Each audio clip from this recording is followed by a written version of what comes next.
Darkstream, Voxday, voxday.blogspot.com, and Arcade and Comics.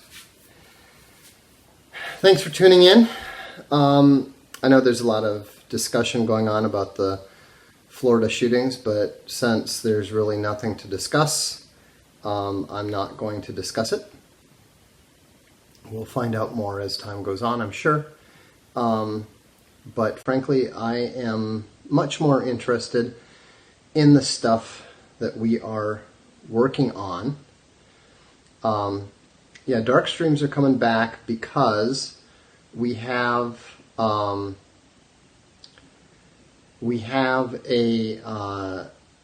Voxday video coming out probably on the 24th, February 24th, according to the producer. And so I feel that we can start doing these again. So I'm not going to do them every day, but I'm going to try to start doing them more often because people seem to enjoy them. So think of it as a sixth blog post, as it were. I kind of like daily memoirs. I've been telling people, hey, if you like the blog post, you should sign up for daily memoirs because it's basically like a fifth blog post. So, anyhow, I have some interesting news, first of all, and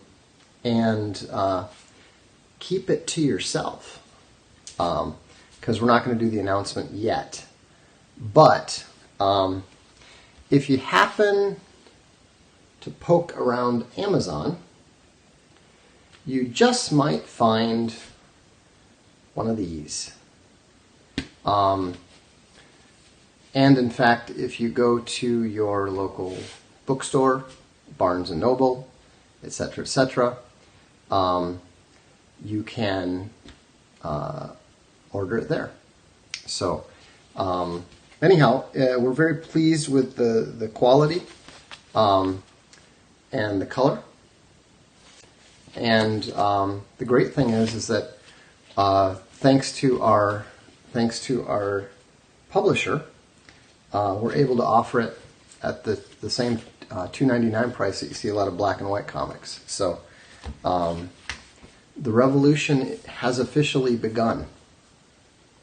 Now let's talk a little bit about what was announced quietly yesterday, but went public today, which is the SJW converged DC Comics is attempting to get its pet SJWs under control.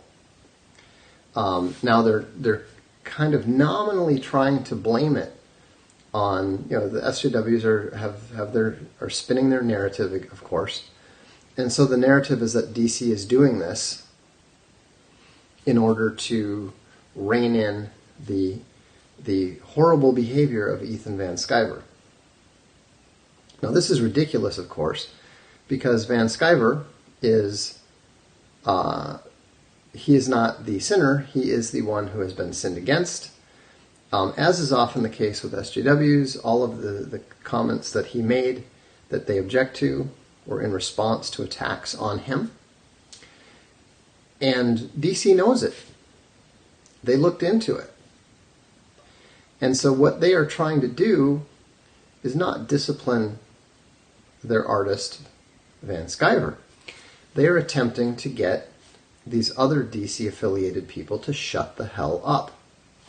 Now, the reason that I know that's exactly what's going on is because it's exactly the same thing we saw from Tor several years ago. If you recall, all of my run-ins with the science fiction SJWs were started by the Tor vice president and chief of science fiction, Patrick Nielsen Hayden, who had attacked my selection as a Nebula juror back in 2005, I think it was. It might have been 2008, but I think it was 2005. Anyhow, he whipped people up into enough of a frenzy that eventually Tor's art director was running around calling Tor's own authors neo-Nazis. Okay? This was astonishing. Anyhow, the VFM ended up hitting Tor's owner very hard with demands for apologies and so forth. Tom Doherty actually required the art director to publicly apologize. And basically you haven't heard a single damn thing out of anybody at Tor on social media about this kind of stuff since. Which, is a good thing. Because that sort of behavior was totally unprofessional, totally uncalled for, and totally ridiculous. The fact that they tried to spin it around and claim that we were the offenders, we, the people who were being attacked, were the ones starting everything. The business executives saw through that bullshit right away and told them to shut the hell up. That's what DC is trying to do, and I am dubious that it will be successful because, in my limited experience of the comics world,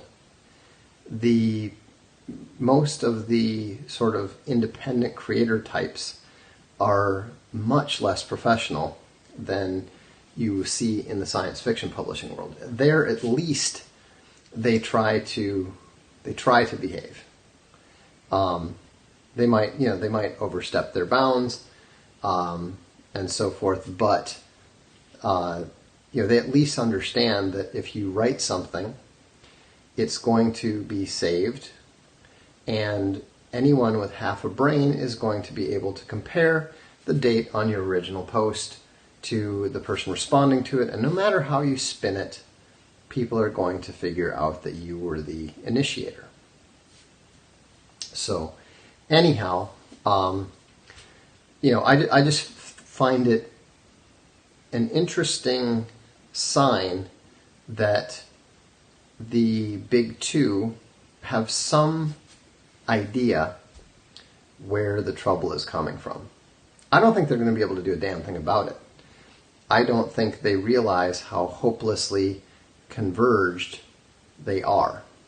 It is very common, just so you understand, it is very common for the executives, the CEOs, the vice presidents, whatever, to not know very much about their subordinates. So I don't think that they have any idea how radicalized their organization has become. A lot of the people, and also a lot of the people who are running it have come up through the converged independent comics.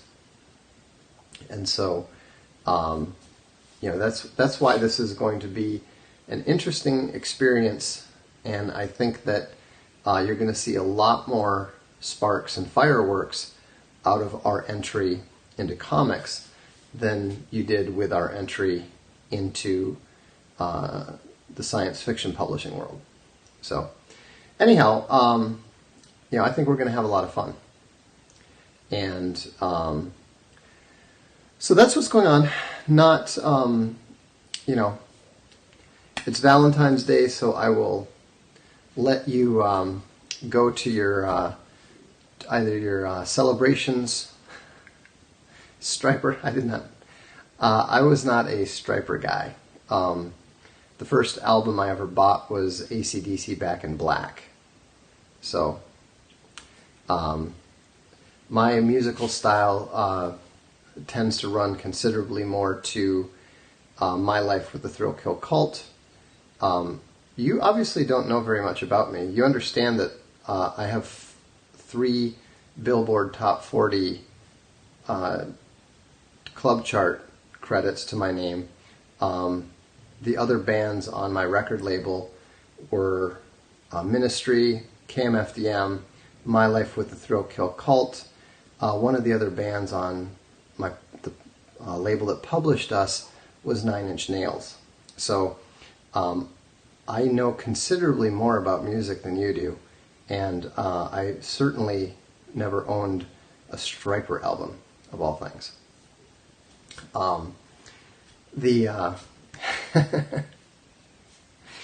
Yeah. Anyhow, no, and you know, it's always kind of funny what people will try to come up with to, you know, if you're going to try to rag on somebody who's reasonably well known, you know, you might want, yeah, I love the Cult, actually. I do love the Cult.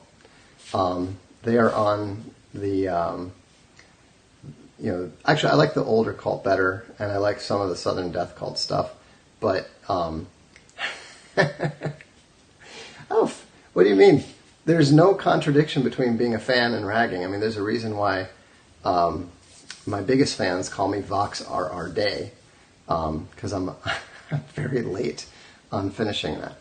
So, update on Alt Hero.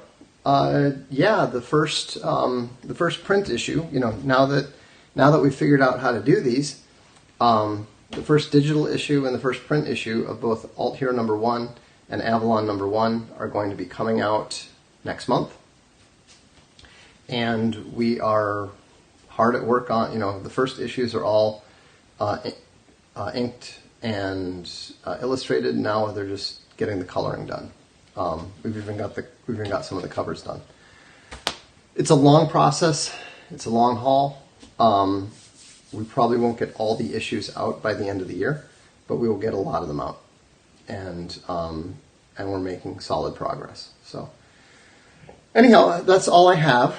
So have a good evening.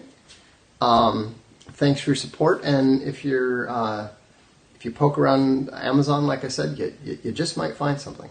So have a good evening.